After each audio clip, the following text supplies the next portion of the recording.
నవగ్రహాలలో సూర్య భగవానుని పాత్ర కీలక స్థానం. ఈ విశ్వానికి ఆయన వెలుగులు ప్రసరింపజేస్తూ జీవ వైవిధ్యాన్ని పరిరక్షిస్తున్నారు. ఆ సూర్య భగవానుడు ఇతర గ్రహాలతో కలిసి ప్రతిష్ఠితమైన దివ్యక్షేత్రం తమిళనాడులోని కుంభకోణం సమీపంలోని సూర్యనార్ కోవిల్గా ప్రసిద్ధిగాంచింది. ఈ క్షేత్రానికి సంబంధించిన స్థల పురాణం ప్రకారం కాళవ ముని అనే యోగి కుష్టు వ్యాధితో బాధపడుతూ ఉండేవారు. తనకు బాధ నుంచి విముక్తి కలిగించమని నవగ్రహాలను ప్రార్థించారు. దీంతో అనుగ్రహించిన గ్రహాధిపతులు అతనికి ఆ వ్యాధి నుంచి విముక్తి కలిగించారు.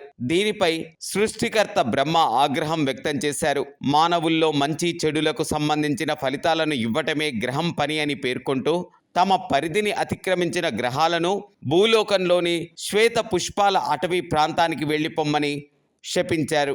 దీంతో భూలోకానికి వచ్చిన నవగ్రహాలు లయకారకుడైన పరమేశ్వరుని కోసం తపస్సు ఆచరించారు. ఆ తపస్సుకు ప్రత్యక్షమైన మహాశివుడు వారికి శాప విముక్తి కలిగిస్తారు.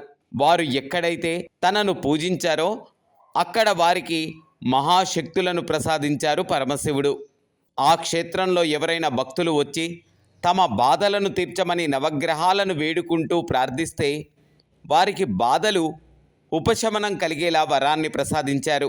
అందుకే ఆలయాల్లో నవగ్రహాలకు ప్రత్యేకమైన ఆలయాలు ఉన్నాయి. ప్రధానమైన సూర్యదేవుడు తన ఎదురు సతీమణులైన ఉషాదేవి, ప్రత్యుషాదేవిలతో కలిసి భక్తులకు దర్శనమిస్తుంటారు.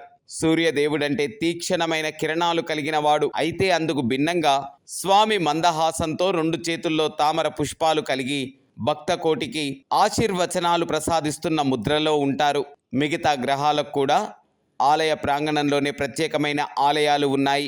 సూర్యదేవుని మందిరానికి ఎదురుగానే బృహస్పతి మందిరం ఉంది. నవగ్రహాలకు వాటి వాహనాలు అక్కడ కనిపించకపోవటం గమనార్హం.